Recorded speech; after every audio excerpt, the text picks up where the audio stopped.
and welcome to another tutorial. Today I'm going to show you how to do a yarn over.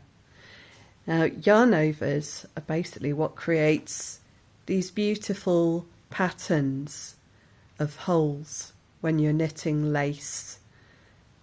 Now you might get these in shawls, or you might get them in eyelet designs where you use yarn overs as an increase method that just makes it look extra decorative.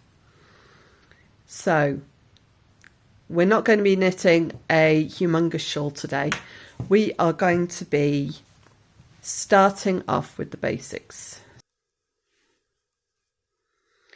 To create a yarn over, you knit along your row until you get to the place where you want to create the yarn over, and then you simply bring the yarn forward and you knit your next stitch